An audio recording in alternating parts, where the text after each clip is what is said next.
friends, does anyone want to find out what their elf name is? To find out, what you're going to do is use the first letter of your first name and then the first letter of your last name.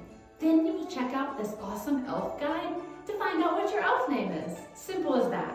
Let me give you an example. My initials are HB. My first name is Hannah, which starts with an H, and my last name is Burnett, which starts with a B. So my elf name would be Elfie Twinkletoes. How fun! We will be sure to pass out the elf guide in class for you to take a closer look and also share it online for everyone to see what their elf name is. It is so much fun figuring out what your elf name is. Elves are known for making toys and gifts at Christmas time. We know that the reason we celebrate Christmas is because of the gift God gave us when He gave us Jesus. And Jesus is the best gift ever. Who's ready to play a game? Before we jump into today's Bible story, we're going to play a game called Spot the Elf. Let's play together.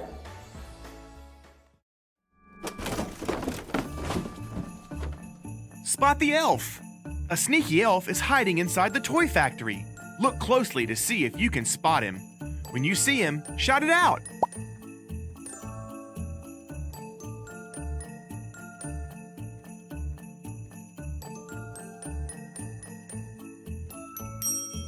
Amazing job! See if you can spot him again.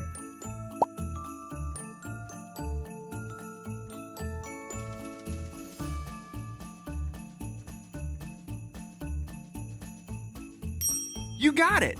Let's play one more round.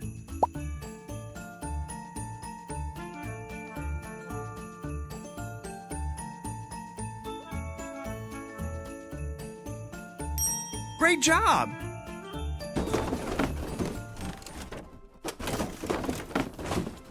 Who were the wise men, and why did they bring gifts to Jesus? When Jesus was born, the wise men traveled a really long way. We're talking over 1,000 miles to see him.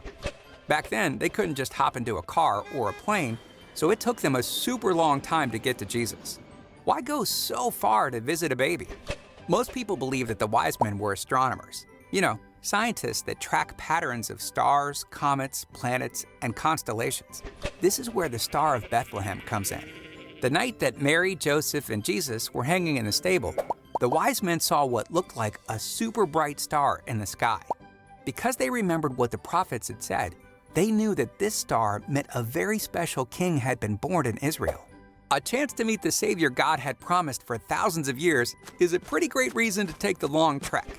So they set out and made a pit stop in Jerusalem, where they saw King Herod. King Herod asked the wise men to find this special baby, so they did just that. When they finally made it to baby Jesus after like 8 months of traveling, he was living with his parents, Mary and Joseph, in a normal house. They brought some very fancy gifts to him: gold, frankincense, and myrrh. They may not sound exciting to us, but these were definitely gifts fit for a king, and gifts that remind us that Jesus is the best gift ever.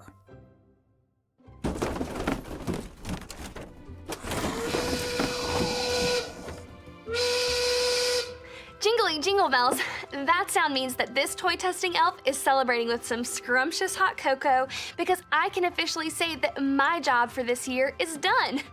That's right, my elf friends. This year's toy testing is a wrap. It doesn't matter whether you get to unwrap 1 gift or 15 gifts on Christmas morning. The best gift ever is something that will never fit into a box and have a bow on top. That's because Jesus is the best gift ever. He is God's good and perfect gift to us, and the whole reason we can celebrate. Repeat this after me. Jesus is the best gift ever. To finish today, let's say the Bible verse together and do the motions on the count of 3. Count with me. 1, 2, 3. Every good and perfect gift is from God. James 1:17. Perfect. You guys did great. I look forward to seeing you soon and hope everyone has a wonderful week.